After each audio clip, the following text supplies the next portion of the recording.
நீங்கள்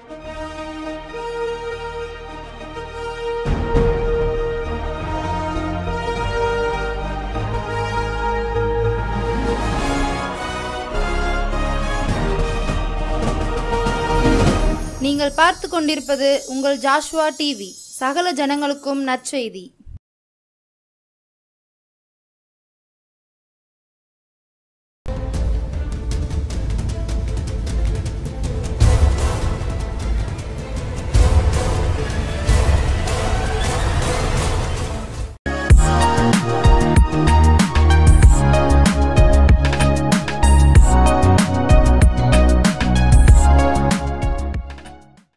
கர்த்தராகிய இயேசு கிறிஸ்து நாமத்தினாலே ஜாஷ்வா டிவி நேயர்களே, கிறிஸ்மஸ் புத்தாண்டு வாழ்த்துக்களை சொல்லி உங்களை வாழ்த்துக்கிறதிலே மிகவும் சந்தோஷம்.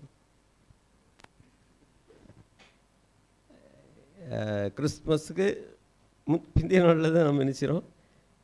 இந்த நாளிலே தேவ சமூகத்தில் நினைச்சிரோம், செய்தி தியானிக்கிறோம். ஆனாலும் கர்த்தர் நல்லவர். அது மாத்திரம் இல்லை, சொல்லப்போனால் இது அதாவது இந்த வருஷத்துடைய கடைசி நாட்களில் வந்திருக்கிறோம். கர்த்தர் இந்த ஆண்டு முழுவதும் நமக்கு எத்தனையோ நன்மைகளை செய்திருக்கிறாரே, அதையெல்லாம் நினைத்து நாம் நன்றி சொல்ல கடன்பட்டவர்களாக இருக்கிறோம். பாருங்கள், தமிழகத்தின் தலைநகர் தண்ணீரினால் பாதிக்கப்பட்டிருக்க பெரும் மழையினால் பாதிக்கப்பட்டிருக்கிறது. மாத்திரமல்ல, இந்த நாட்களிலே தூத்துக்குடி, திருநெல்வேலி, கன்னியாகுமரி மாவட்டங்கள் எல்லாம் என்ன செய்யப்பட்டிருக்கு, தென்காசி மாவட்டங்கள் எல்லாம் தண்ணீரினால் பாதிக்கப்பட்டிருக்கிறது. ஆனாலும் நம்முடைய பகுதியில், அதாவது நாங்கள் அதிகமான இதில் தென்காசி மாவட்டத்தில் வாழ்கிற நமக்கு ஓரளவுக்கு குறைந்த பாதிப்பு என்று தான் சொல்ல வேண்டும். இவ்விதமாக கர்த்தர் நம்மை இம்மட்டுமாய் பாதுகாத்து வழிநடத்தி வந்திருக்கிறார். என்றாலும் பொருட்சேதங்கள், வேலை சேதங்கள் எல்லாம் நிறைய காரியங்கள் தாமதமாகி போனாலும் கர்த்தர் ஜீவனை மீட்டு தந்திருக்கிறார், பாதுகாத்து வழி நடத்தி இருக்கிறார். மாத்திரமல்ல, வருநாட்களிலே கிறிஸ்மஸ் புத்தாண்டு தினங்களை நாம் அனுசரிக்கவிருக்கிற காலங்களிலே நோயினாலே அல்லது கிளைமேட்டினாலே அல்லது அரசாங்க காரியங்களினாலே மற்ற எந்த காரியங்களினாலும் ஆராதனைகளுக்கு, ஊழியங்களுக்கு தடை வராதபடி இருக்க நாம் என்ன செய்ய வேண்டும்? செபிக்க வேண்டும். கொரோனா பரவுகிறது என்று, அங்கங்கே பரவுகிறது என்று சொல்லுகிறார்கள். நம்முடைய பகுதியில் வராதபடிக்கு நாம் அவைகளை தடை கட்டி அகற்றி போட்டு ஜெபிப்போமானால் கர்த்தர் நமக்கு அனுகூலமான காரியங்களை கட்டளையிடுவார். அல்லேலூயா. ஜெபத்தோடு ஆரம்பிப்போம். அன்பின் ஆண்டவரே, பரலோக பிதாவே, இம்மட்டும் ஆண்டவர் இந்த வருஷம் முழுசுலையும் நீர் காத்து வந்திருக்கிறீர். அதை நினைத்து நிறைவு கூர்ந்து நாங்கள் வேத வசனங்களை ஆராய்ந்து தியானிக்கவும் கர்த்தர் கிருபைதாரும் இம்மட்டும் செய்து வர எல்லா நன்மையில் கழித்துகிறோம். ஜாஷ்வா டிவி மூலமாகவும் யூடியூப் மூலமாகவும் இந்த காரியத்தை கவனிக்கிற ஒவ்வொருவரையும் கர்த்தர் அபரிதமாய் ஆசீர்வதிக்கணுமாய் ஜெபிக்கிறோம். இயேசு நாமத்தில் ஜெபிக்கிறோம் பிதாவே, ஆமென். வாசிக்கப்போம். லூக்கா சுவிசேஷம் 17ஆம் அதிகாரம் 17ஆம் வசனம். அப்பொழுது இயேசு, சுத்தமானவர்கள் 10 பேர் அல்லவா? சுத்தமானவர்கள் 10 பேர் அல்லவா? மற்ற 9 பேர் எங்கே? மற்ற 9 பேர் எங்கே என்று கேட்டார். இந்த சம்பவம் எல்லாருக்கும் தெரிந்திருக்கிறபடி 10 குஷ்டரோகிகள் அவர்கள் இயேசுவினிடத்தில் வருகிறார்கள். வரும்போதே சொல்லுகிறார்கள், ஐயரே எங்களுக்கு இறங்கும் என்று சொல்லி அவர்களை பார்த்து அவர் சொல்லுகிறார், நீங்கள் போய் உங்களை ஆசாரியனுக்கு காண்பீங்க. அவர்கள் திரும்பி போகிற பாதையிலேயே சுகமாகி விட்டார்கள். எல்லாருக்கும் சந்தோஷம். ஆசாரியனுக்கு காண்பித்து விட்டு வீட்டுக்கு போய் விட்டார்கள் 9 பேர். ஒரே ஒரு மனுஷன் மட்டும் தான் ஆரோக்கியமானதை கண்டபோது திரும்பி இயேசுவினிடத்தில் வந்து அவரிடத்தில் சாஷ்டாங்கமாய் அவரை பணிந்து கொண்டு அவரை துதிக்கிறான், நன்றி செலுத்துகிறான். இதை பார்த்தபோது இயேசு கிறிஸ்து சொல்கிறார், சுகமானவர்கள் 10 பேர் அல்லவா? மற்ற 9 பேர் எங்கே? தேவனை மையப்படுத்துவதற்கு இந்த அந்நியனை ஒழிய வேறொருவன் வரவில்லை. அந்த ஒரு ஆளும் அந்நியன், மற்றவங்கெல்லாம் யூதர்கள். அவங்கெல்லாம் போயிட்டாங்க. யூதர்கள், இஸ்ரவேலர். ஆனால் இவன் இயேசு அறியாத மனுஷன்தான். ஆனால் இங்கே வந்தான். ஒரு விஷயம், இதை சுகம் கொடுக்குற கர்த்தர் அவங்க ஆலயத்தில் இருக்கிறார். ஆலயத்தில் போய் ஆண்டவருக்கு சுகம் கொடுத்த கர்த்தருக்கு நன்றி செலுத்த வேண்டும் என்று நினைத்து கொண்டு போகிறார்கள். ஆனால் சுகம் கொடுக்கிற கர்த்தர் இங்கே தான் இருக்கிறார் என்பது அவர்களுக்கு தெரியவில்லை. இதில் 12ஆம் வசனம் முதல் வாசி கேட்போம் மறுபடியும். அவர் ஒரு கிராமத்தில் பிரவேசித்த போது அவர் ஒரு கிராமத்தில் பிரவேசித்த போது குஷ்டரோகமுள்ள 10 பேர் அவருக்கு எதிராக வந்து தூரத்தில் நின்று இயேசு ஐயரே, இயேசு ஐயரே, எங்களுக்கு இறங்கும் என்று சத்தமிட்டார்கள். அவர்களை அவர் பார்த்து, நீங்கள் போய் ஆசாரியர்களுக்கு உங்களை காண்பியுங்கள், நீங்கள் போய் உங்களை ஆசாரியனுக்கு காண்பியுங்கள் என்றார். அந்தபடி அவர்கள் போகையில் சுத்தமானார்கள். அவர்கள் ஒருவன் தான் ஆரோக்கியமானதைக் கண்டு திரும்பி வந்து உரத்த சத்தத்தோட தேவனை மகிமைப்படுத்தி அவருடைய பாதத்திலே முகங்கொப்பர விழுந்து அவருடைய ஸ்தோத்திரம் செலுத்தினான். அவன் சமாரியனாக இருந்தான். அல்லேலூயா. அல்லேலூயா. பாருங்க, நாம் பெற்றுக்கொண்டிருக்கிற எத்தனையோ நன்மைகள் இருக்கிறது. எப்போதாவது நீங்கள் கர்த்தருக்கு நன்றி செலுத்த வேண்டும் என்ற உணர்வு வந்ததா? ஒருவேளை நம்முடைய சபைகளிலே ஆராதனைகளிலே செல்லும்போது எல்லோரும் சோதரம் பண்ணுங்கன்னு சொல்கிறாங்க. அதுக்காக ஸ்தோத்திரம் செலுத்துகிறோமே தவிர மற்றபடி மனப்பூர்வமாய் அடித்தளத்தில் இருந்து கர்த்தர் செய்த எல்லா நன்மைகளையும் நினைத்து ஸ்தோத்தரித்திருக்கிறோமா? நம்மை சிறுதூக்கி ஆராய்ந்து பார்ப்போம். இப்பொழுது ஆண்டவர் எதிர்பார்க்கிறார், நன்றி எதிர்பார்க்கிறார். தேவன் செய்திருக்கிறது ஒரு நன்மை 2 நன்மை இல்லை, ஏராளமான நன்மைகள் செய்திருக்கிறார். ஆனால் நம்ம எல்லாம் இதெல்லாம் நமக்கு ஏதோ இயல்பாக நமக்கு உள்ள உரிமையானது தானே அப்படி மாதிரி நினைக்கிறோம். இல்லை, ஒவ்வொரு காரியமும் அத்தியாவசிய தேவை வரும்போது தான் தெரியும். சாதாரண காற்று, கொரோனா வியாதி காலத்தில் தான் அந்த ஆக்சிஜன் நம்ம சுவாசிக்கிற நல்ல காற்று காசு கொடுத்து வாங்கினாலும் கிடைக்காதுங்கிற நிலைமை இருந்தது, பார்த்தீங்களா? அப்போது தேவன் இவையெல்லாம் நமக்கு இலவசமாய் தந்திருக்கிறார். ஆனால் நாம் அவருக்கு எல்லாவற்றுக்காகவும் நன்றி சொல்ல வேண்டியது அவசியமாக இருக்குது. இந்த மனுஷன் குணமான உடனே ஆண்டவர் பாதத்தில் வந்து விழுந்து என்னச்சுதான் தேவனை மகிமைப்படுத்தி இந்த மகிமைப்படுத்துறதுக்கு இந்த அந்நியனை ஒழிய மற்றொருவனும் திரும்பி வர காணமே என்று சொல்லி அவனை நோக்கி, நீ எழுந்து போ, உன் விசுவாசம் உன்னை ரட்சித்தது என்றார். நீ எழுந்து போ, உன் விசுவாசம் உன்னை ரட்சித்தது என்று சொன்னார். அல்லேலூயா. இப்போ மற்ற 9 பேரும் அவங்களுக்கு சரீர சுகம் பெற்றா போதும்னு நினச்சாங்களே தவிர ஆவிக்குரிய நன்மைகளை அவங்க இழந்துட்டாங்க. அது எதனாலன்னா அவங்களுக்கு அந்த உணர்வில் உள்ள நன்றி செலுத்துகிற இருதயம் இல்லாதபடினாலே ரட்சிப்பை பெற்றுக்கொள்ள தவறிவிட்டார்கள். ஆனால் அவர்கள் சரீர பிரகாரமான நன்மையை பெற்றுக்கொண்டோ போதும் என்று இருந்து விட்டார்கள். இந்த மனுஷன் திரும்பி வந்து அவருக்கு நன்றி செலுத்தினபடினாலே அவனுக்கு 2வது ஒரு நன்மை கிடைக்கிறது. அவனை உன் விசுவாசம் உன்னை ரட்சித்தது என்று சொல்லி அந்த ரட்சிப்பின் சந்தோஷத்தை அவனுக்கு கொடுத்து அனுப்புகிறார். அல்லேலூயா. நாம் எத்தனை நன்மை பெற்றிருந்தாலும் ஆண்டவருக்கு நன்றி செலுத்துவதிலே தவறக்கூடாது. அவைகளெல்லாம் நினைவு கூர்ந்து இந்த வருஷத்தின் கடைசி நாட்களில் வந்திருக்கிறவர்கள் நாம் என்ன செய்ய வேண்டும்? நன்றி செலுத்த வேண்டியது அவசியமாக இருக்கிறது. மாத்திரமல்ல, 2 நாளாகவும் 20ஆம் அதிகாரம் 26 முதல் 30 வரை உள்ள வசனங்களை வாசிக்கும்போது, 4ஆம் நாளில் பெராக்காவிலே கூடினார்கள். அங்கே கர்த்தருக்கு ஸ்தோத்திரம் செலுத்தினார்கள். ஆதலால் அவ்விடத்தில் இந்நாள் வரைக்கும் இருக்கிறபடி பெராக்கா என்னும் பெயர் வைத்தார்கள். சரி, இங்கே ஒரு பகுதியை பார்க்குறோம். இங்கே யோசபாத் என்ற ஒரு ராஜாவுக்கு விரோதமாக 3 விதமான ராஜாக்கள் கூடி யுத்தத்திற்கு வந்து ஆயத்தப்பட்டு நிற்கிறார்கள். இவன் என்ன செய்வதென்றே தெரியவில்லை. அங்கே லட்சக்கணக்கான கடற்கரை மண்டலத்தினான திரளான மக்கள் கூடி நின்று யுத்தத்துக்கு வந்து விட்டார்கள். அவர்களோடு எதிர்க்க பலன் இல்லை. ஆண்டவர் நோக்கி ஜெபித்தான், அவ்வளோதான். கர்த்தர் அற்புதத்தை செய்தார்.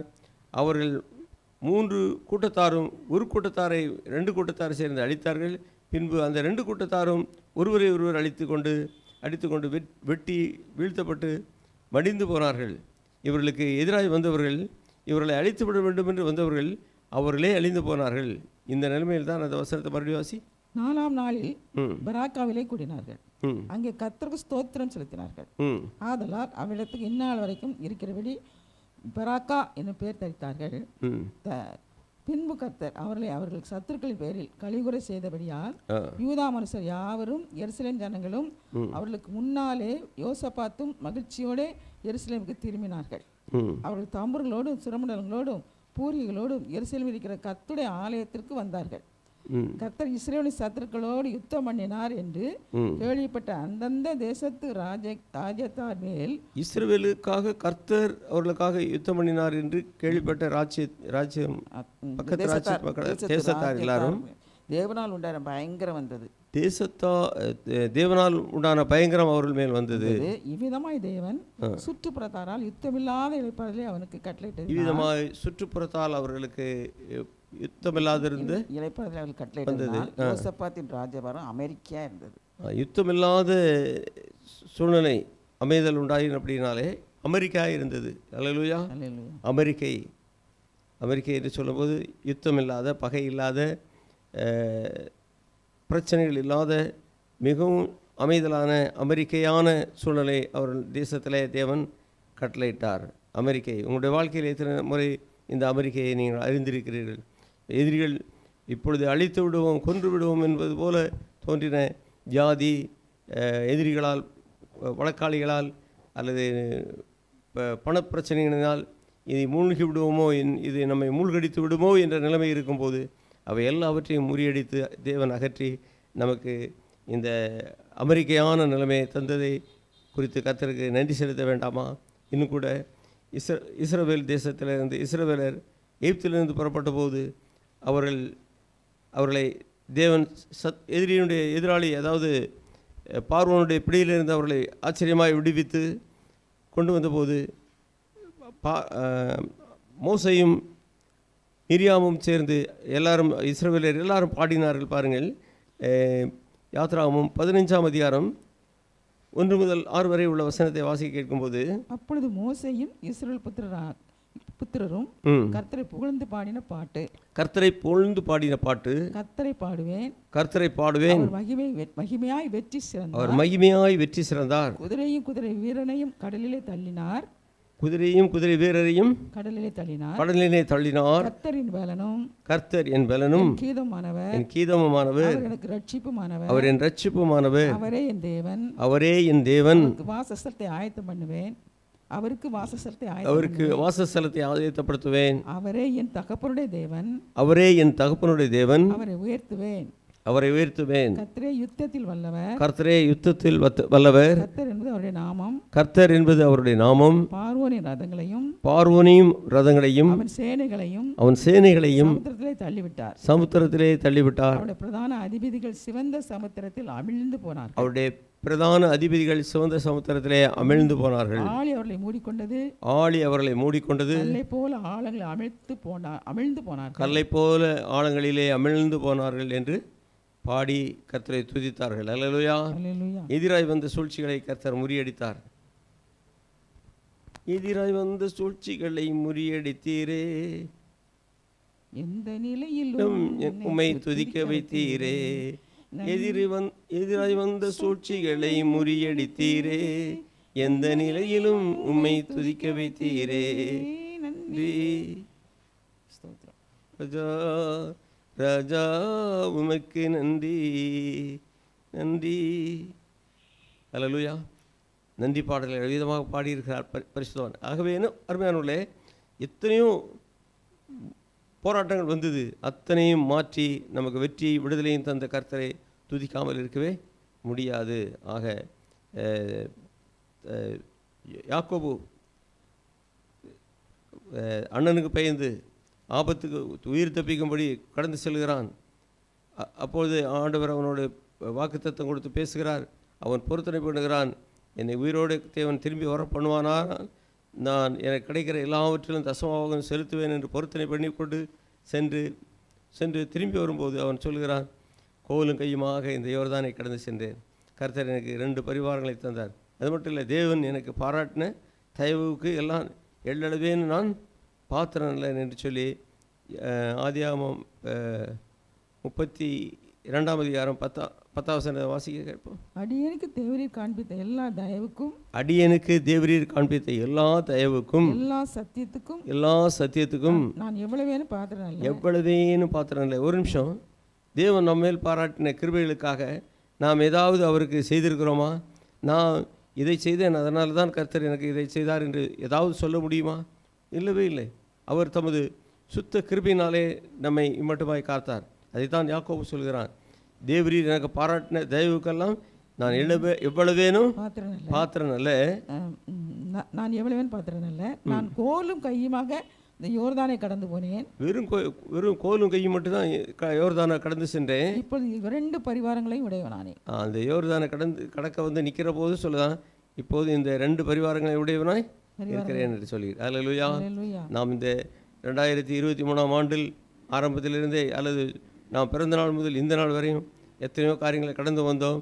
ஆனால் இந்த நாளிலே நாம் 2023 கடந்து செல்ல விரும்புகிறோம். இப்போது நாம் சொல்ல வேண்டியது, நமக்கு தேவன் செய்த எல்லா நன்மைகளையும் தாவீது சொல்லுகிறது போல, என் ஆத்மாவே கர்த்தரை ஸ்தோத்திரி, அவர் செய்த சகல உபகாரங்களையும் மறவாதே என்று தன்னுடைய ஆத்மாவுக்கு நினைவுபடுத்தினானே. அவ்விதமாக நாம் ஒவ்வொருவரும் தேவன் நமக்கு செய்த நன்மைகளை உபகாரங்களை நினைவுபடுத்த வேண்டிய சூழ்நிலையில் இருக்கிறோம். யாக்கோபு அதைத்தான் செய்தான். நான் எனக்கு தேவரீர் எனக்கு பாராட்டின நன்மைகளுக்கு எவ்வளவு வேணும் நான் பாத்திரம் அல்ல என்று சொன்னான். அது மாத்திரம் இல்லை, இப்போ நம்ம அங்கே பார்க்குறோம், அதாவது 2 கொரிந்தியர் 9ஆம் அதிகாரம் 15ஆம் வசனத்தில் எழுதப்பட்டிருக்கிறது, தேவன் அருளிய சொல்லி முடியாத ஈவுக்காக அவருக்கு ஸ்தோத்திரம். தேவன் அருளிய சொல்லி முடியாத ஈவுகளுக்காக அவருக்கு ஸ்தோத்திரம். அல்லேலூயா.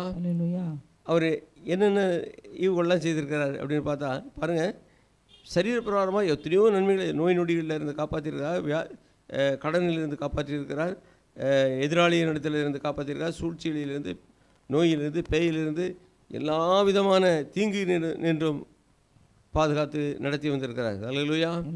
நம்மை, நம்முடைய குடும்பத்தை, நம்முடைய பிள்ளைகளை, எல்லா விதத்திலும் நம்முடைய பிஸ்னஸை, எல்லா காரியங்களையும் கர்த்தர் என்ன செய்திருக்கிறார், காத்து நடத்தி வந்திருக்கிறாரே. தேவன் அருளிய சொல்லி முடியாத ஈவுகளுக்காக அவருக்கு ஸ்தோத்திரம். அது மாத்திரம் இல்லை, அப்படியானால் அது என்னென்ன ஈவு அப்படின்னு ஒரு சில ஈவுகளை பார்த்து நாம் ஜெபித்து கடந்து செல்ல விரும்புகிறோம். பாருங்கள், எபேசியர் 2:8 சொல்லப்பட்டிருக்குது, கிருபையினாலே விசுவாசத்தை கொண்டு ரட்சிக்கப்பட்டீர்கள். கிருபையினாலே விசுவாசத்தை கொண்டு ரட்சிக்கப்பட்டீர்கள். இது உங்களால் உண்டானதல்ல, தேவனுடைய ஈவு. அல்லேலூயா. அப்போ ரட்சிக்கப்படுறதுக்காக, அதாவது மனுஷர்கள் ரட்சிப்பை விரும்புகிறாங்க, விரும்பாத மனுஷரே இல்லை, எல்லாரும் ரட்சிக்கப்படணும்னு விரும்புகிறாங்க. ஆண்டவருடைய வசனம் அப்படி தான் சொல்லுது, எல்லா மனுஷரும் ரட்சிக்கப்படவும் சத்தியத்தை அறிகிற அறிவை அடையவும் அவர் சித்தமுள்ளவராக இருக்கிறார். ஆனால் இந்த ரட்சிப்பு நிறைவேறுவதற்காக நாம் எங்கோ ஒரு புண்ணியஸ்தலத்துக்கு போய் ஏதோ கொஞ்சம் பொருட்களையோ, பொண்ணையோ, பொருளையோ, காசையோ போட்டுட்டாக்க இந்த ரட்சிப்பு கிடைச்சிருமானா கிடையாது. ரட்சிப்பு என்பது இயேசு பாவிகளை ரட்சிக்க கிறிஸ்து உலகத்திற்கு வந்தார். இரத்தம் சிந்துதல் இல்லாமல் பாவ மன்னிப்பு கிடையாது. பாவ மன்னிப்பு பெற்றுக்கொள்ளாமல், மனம் திரும்புதல் இல்லாமல், பாவ மன்னிப்பு இல்லாமல் ரட்சிப்பு பெற்றுக்கொள்வது முடியாத காரியம். இந்த ரட்சிப்பை பெற்றுக்கொள்வதற்காக மனிதன் எந்த கரையத்தையும் மனிதனாகவே செலுத்தி அதை தன்னைத்தானே ரட்சித்து கொள்ள திராணி இல்லை மனிதனுக்கு. ஆனால் இதெல்லாம் இருக்கிறபடினாலே பரிசுத்த ரத்தம் சிந்தப்பட்டால் மாத்திரமே பாவ மன்னிப்பும் ரட்சிப்பும் மனுஷனுக்கு உண்டாகும். ஆகவே கர்த்தராகிய ஆண்டவரே, தேவாதி தேவன் பரலோகத்தை விட்டு நமக்காக 2023 ஆண்டுகளுக்கு முன்னதாக பரிசுத்தமாக கன்னியின் வயிற்றிலே உற்பவித்து பிறந்து பரிசுத்தமாய் வாழ்ந்து தன்னுடைய பரிசுத்த ரத்தத்தை சிலுவையிலே நமக்காக சிந்தினபடியினாலே அந்த ரட்சிப்பை சம்பாதித்திருக்கிறார். இந்த ரட்சிப்பை நாம் எதன் மூலமாக பெற்றுக்கொள்ள முடியும்? கிருபையினாலே, விசுவாசத்தை கொண்டு பெற்றுக்கொள்ளலாமே தவிர மற்றபடி நம்முடைய சுய முயற்சியினாலே இது சாத்தியமில்லை. அல்லேலூயா. அதனால் இந்த ரட்சிப்பை பெற்றுக்கொள்ள கிருபையினாலே விசுவாசத்தை கொண்டு மட்டுமே அந்த ரட்சிப்பை பெற்றுக்கொள்கிறோம். அது மாத்திரமல்ல, இன்னொரு ஈவு என்னென்னு கேட்டிங்கன்னா, பரிசுத்த ஆவியை ஈவாக தருகிறார். லூக்கா சுவிசேஷம் 11ஆம் அதிகாரம் 13ஆம் வசனம். பொருளாதார நீங்கள் உங்கள் பிள்ளைகளுக்கு நல்ல ஈவுகளை கொடுக்க அறிந்திருக்கும் போது பரமபிதாவானவர் தமிழத்தில் வேண்டிக் கொள்வர்களுக்கு பரிசுத்த ஆவியை கொடுப்பது அதிக நிச்சயம் அல்லவா? நல்ல ஈவுகளை பிள்ளைகளுக்கு கொடுக்கறது போல தேவன் நமக்கு தன்னிடத்தில் கேட்கிறவர்களுக்கு பரிசுத்த ஆவியாகிய ஈவை நமக்கு நிச்சயமாய் தருகிறார். அல்லேலூயா. அது மாத்திரமல்ல, இனிமாய் மனைவி, புத்தியுள்ள மனைவி கர்த்தருடைய ஈவு என்று சொல்லப்பட்டிருக்கிறது. நீதிமொழிகள் 19ஆம் அதிகாரம் 14ஆம் வசனத்தை வாசிக்க கேட்போம். வீடு மாஸ்தியும் பிதாக்கள் வைக்கும் சுதந்திரம், வீடு மாஸ்தியும் பிதாக்கள் வைக்கும் சுதந்திரம், புத்தியுள்ள மனைவியோ கர்த்தர் அருளும் ஈவு. அல்லேலூயா. இதெல்லாம் கர்த்தரால் வந்த காரியம். இது புத்தியுள்ள மனைவி, ஜீவானந்தம் என்பவர் சொல்வார், புத்தியுள்ள மனைவி கர்த்தர் ஈவு, புத்தி இல்லாத மனைவியோ சாத்தான் அருளும் நோவுன்னு. சரி, இவ்விதமாக. அது மாத்திரமல்ல, குழந்தை பாக்கியங்கள். அடுத்து பார்த்திங்கன்னா ஆதியாகமம் 30ஆம் அதிகாரம் 19-20 வசனத்தை வாசிக்க கேட்போம். அப்புறம் லேயாள் கர்ப்பவதியாகி யாக்கோபுக்கு 6ஆம் குமாரை பெற்றாள். அப்புறம் லேயாள் தேவன் எனக்கு நல்ல ஈவை தந்தார் என்று சொல்லி செபுலோன் என்று பெயரிட்டார். நல்ல ஈவு பிள்ளைகள் கர்த்தரால் வரும் சுதந்திரம், அது நல்ல ஈவு. கர்த்தர் பிள்ளை இல்லை என்றால் எத்தனை பேர் வருத்தத்தோடு துக்கத்தோடு, ஒரு குடும்பத்தார் நல்ல தையல்காரர் தான், அவரும் அவர் மனைவியும் நல்ல அழகான நல்ல குணமுடைய பிள்ளைகள் தான்.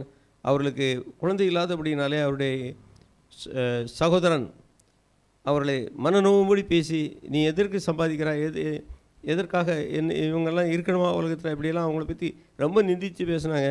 2 பேரும் ஆமாம் நம்ம இருக்கணுமான்னு சொல்லி உடனே நினைச்சிட்டாங்க. பூச்சி மருந்து கொடுத்து செத்து போனாங்க. எங்களுடைய பகுதியில் நடந்த சமாச்சாரம். அருமையானவர்களே, ஏன் என்று சொன்னால், அப்படியானால் குழந்தை பாக்கியத்தை குறித்து அவ்வளவு முக்கியமாக இருக்கிறது. அவள் சொல்கிறாள், எனக்கு 6 பிள்ளைகளை தந்திருக்கிறார் கர்த்தர் ஈவு என்று சொல்லி கர்த்தரை மையப்படுத்தினாள். அல்லேலூயா. ஆக தேவன் தம்முடைய ஒரே பேரான குமாரனை விசுவாசிக்கிறவன் எவனோ அவன் கெட்டு போகாமல் நித்திய ஜீவனை அடையும்படி அவரை தந்தருளி இவ்வளவாய் உலகத்தில் அன்பு கூர்ந்தார். கர்த்தர் தம்முடைய குமாரனை நமக்கு ஈவாக தந்தார். இதனால் தான் நாம் கிறிஸ்மஸ் நாட்களிலே அநேகருக்கு கிஃப்ட்களெல்லாம் கொடுத்து இவ்விதமாக அதை சந்தோஷத்தை கொண்டாடுகிறோம். கிறிஸ்து பிறப்பை ஜனத்திற்கு அறிவிக்கிறோம். கர்த்தர் தாமே நமக்கு இவ்விதமான ஒரு நல்ல கிறிஸ்து பிறப்பை மற்றவர்களுக்கு அறிவிக்கத்தக்கதாக நல்ல கிருபைகளை தந்து கர்த்தர் நம்மை ஆசீர்வதிப்பாராக. தேவன் அருளிய சொல்லி முடியாத இவுகளுக்காய் ஸ்தோத்திரம், அளவில் அவரின் கிருபைகளுக்காய் ஆயுள் முழுதும் ஸ்தோத்திரம். நன்றி சொல்லாமல் இருக்கவே முடியாது பல நன்மை செய்த இயேசுவுக்கே நன்றி நன்றி நன்றி என்று சொல்லி நான் துதிப்பேன். நாள்தோறும் போற்றுவேன், நாள்தோறும் போற்றுவேன். நேரம் முடிச்சுட்டு இன்னைக்கு நன்றி தப்பனே வசனத்தை யூடியூப் மூலமாகவும் டிவி மூலமாகவும் கேட்ட ஒவ்வொரு ஜனங்களையும் வசனத்தின்படியே நன்றி சொல்லுகிற நல்ல உணர்வுள்ள இருதயத்தை கொடுத்து ஆசீர்வதியும். இயேசு நாமத்தில் ஜெபிக்கிறோம் பிதாவே. ஆமென். God bless you. அடுத்த வாரம் சந்திப்போம்.